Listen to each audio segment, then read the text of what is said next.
Hello everyone, আসসালামু আলাইকুম। কেমন আছেন সবাই? আই হোপ সবাই ভালো আছেন, সুস্থ আছেন। আলহামদুলিল্লাহ, আমরাও সবাই ভালো আছি। You are simple lifestyle YouTube channel থেকে আমি উম্মে রুমান অন্ধ্রপ্রদেশের খাম্মাম শহর থেকে নতুন একটি ব্লগ ভিডিওতে আপনাদের সবাইকে ওয়েলকাম করছি। আজকের ভিডিওটা সম্পূর্ণ অন্যরকম, আশা করছি আপনাদের ভালোই লাগবে।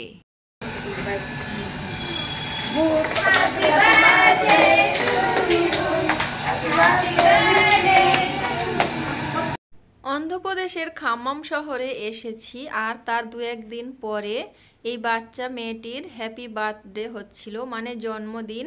তো আমাদের সেখানে নেমন্তন্ন করেছে। নেমন্তন্ন বলতে গেলে খাওয়া দাওয়ার কোনো আয়োজন নয়, কেক কাটিং করা হবে, নাস্তা, এই সব আয়োজন। তো এগুলো করা হয়েছে। তো এগুলো খুব বেশি দূরে নয়, আমরা যেখানে থাকি তার পাশের রুমে। তো এখানে বাচ্চারা সবাই খেলা করে, আর কারোর বাড়িতে এই কেকটা কাটিং করা হচ্ছে না। যেখানে সবাই খেলা করে সেই জায়গাটায় কিন্তু একটা কেক কাটিং করে সবাই মিলে আনন্দ করছে। এখানে আমাদের বাড়িওয়ালা আন্টি আছে, তাছাড়া আশেপাশে যারা ছিল তাদের সবাইকে বলেছে আমার মেয়ে মিল্কির বার্থডে হবে, কেক কাটিং করা হবে, সবাই এখানে আসবে, সবাই একসঙ্গে আনন্দ করা হবে আর কেক কাটিং করা হবে। তো ক্যামেরার পিছনে অনেকেই ছিল, তাদেরকে ভিডিও ক্যাপচার করা হয়নি। যারা যারা সামনে আছে তাদেরকে ভিডিও ক্যাপচার করেছি, আর কেক কাটিং করার সময় বিভিন্ন ধরনের ফটো ক্যাপচার করছিল ওদের ফ্যামিলিতে, তো সেগুলো একটু ভিডিও ক্যাপচার করে নিয়েছি আমি। ওরা ওগুলো কিন্তু হোয়াটসঅ্যাপ বা ইনস্টাগ্রামে স্ট্যাটাস দেবে। আমরা যেখানে থাকি এখানে ৮-১০টা ফ্যামিলি থাকে, সবার বাচ্চা আছে, সবার বাচ্চার জন্মদিনে কিন্তু আমাদেরকে ডাকে যে কেক কাটিং করব, চলে এসো। সবাই একসঙ্গে কিন্তু একটা আনন্দ করে কেক কাটিং করা হয়। তবে তাদের মধ্যে আমি শুধুমাত্র বাঙালি, আর সবাই মানে তেলেঙ্গানা এরিয়ার তেলেগু মানুষ। যাই হোক, বাঙালি হয়েও তাদের সঙ্গে মিশে একসঙ্গে থাকতে পারি, এটাই অনেক আমার কাছে, আর অনেক ভালো লাগে। তবে তাদের ভাষা আমি তেমন একটা বুঝতে পারি না, হিন্দি ভাষায় কথা বলি বেশিরভাগ সময়, আবার মাঝে মাঝে তাদের সাথে বাংলাও বলে ফেলি ভুল করে। আমার ছোট্ট বেবিটা আমাদের বাড়িওয়ালা আন্টির কোলে উঠে গিয়েছে। আমাদের বাড়িওয়ালা আন্টি আমাদেরকে ভীষণ ভালোবাসে, আমার দুই ছেলেকে অনেক আদর করে। এখানে যে কয়টা বাড়ি আছে সবগুলো বাড়ি হচ্ছে আমাদের বাড়িওয়ালা আন্টির।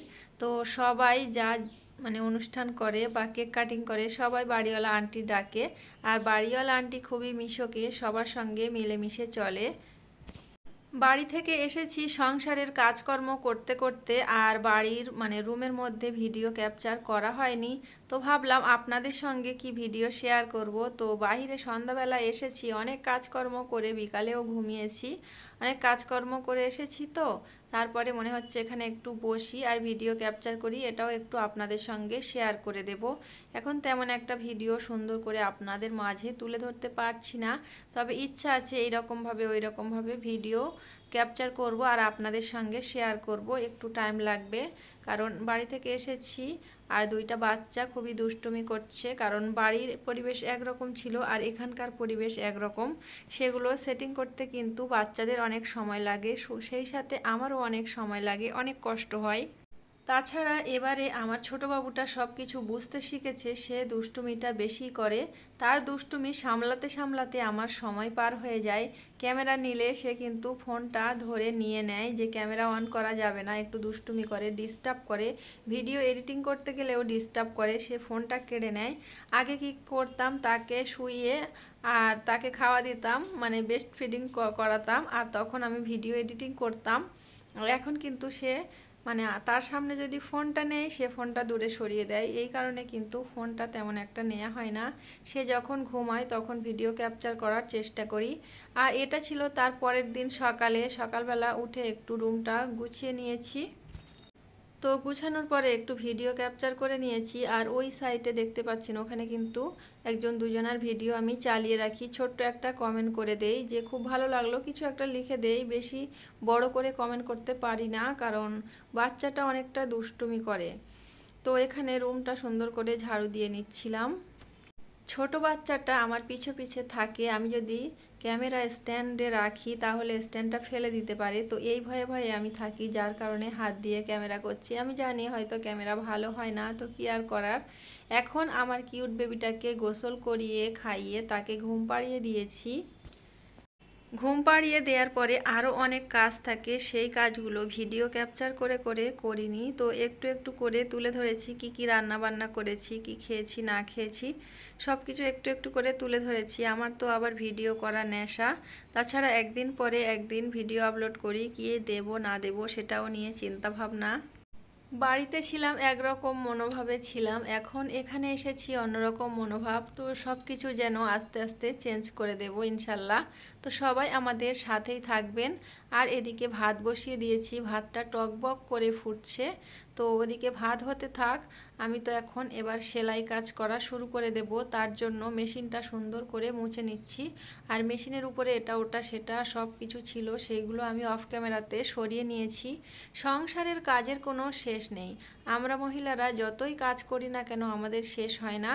তবে শেষ হয় যখন একটা বাচ্চা ছিল, যখন বাচ্চারা ছিল না তখন মানে কয়েকটা কাজ হিসাবের কাজ করে নিলেই শেষ। এখন যেহেতু বাচ্চা আছে তাই একটার পর একটা কাজ হতেই থাকে। রান্না বান্না সংসারের কাজ করে নিলেও বাচ্চাদের দায়িত্ব চলে আসে, যে বাচ্চাদের সামলানো, বাচ্চাদের কি খাওয়াবো, আবার পড়াবো, টিউশনে পাঠানো, স্কুলে পাঠানো, তাদের নিয়ে আসা দিয়ে আসা, এগুলো তো সব কিছু আর ভিডিও করা হয় না। তবে করব, আস্তে আস্তে সব কিছু ভিডিও করব। ওগুলো যদি ভিডিও না করি তাহলে আমার লাইফস্টাইল আমি কিভাবে শেয়ার করব আপনাদের সঙ্গে, এটাই তো আমাদের লাইফস্টাইল।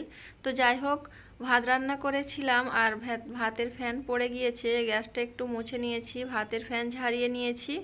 আর এখানে আমি কি রান্না করছি দেখুন, পালং শাক আর হচ্ছে গুঁড়ি কচু আর মাছ রান্না করেছি, একটু ঝোলঝোল করে রান্না করেছি। একটা তরকারি করেছি, একটু বেশি করেই করেছি, যাতে করে এবেলা ওবেলা দুই বেলা চলে যায় এই তরকারিটা দিয়ে। প্রেশার কুকারে রান্না করেছি আর একটা স্টিলের কড়াতে আমি ঢেলে দিয়েছি, তারপরে আমি জিরে মরিচের গুঁড়া ছড়িয়ে দিয়েছি। যে কোনো তরকারি রান্না করে আর একটু জিরে মরিচের গুঁড়া ছড়িয়ে দিলে কিন্তু এর টেস্টটা অনেক ভালো আসে, ফ্লেভারটা অনেক সুন্দর হয়, যার কারণে আমি ওই রকম করি।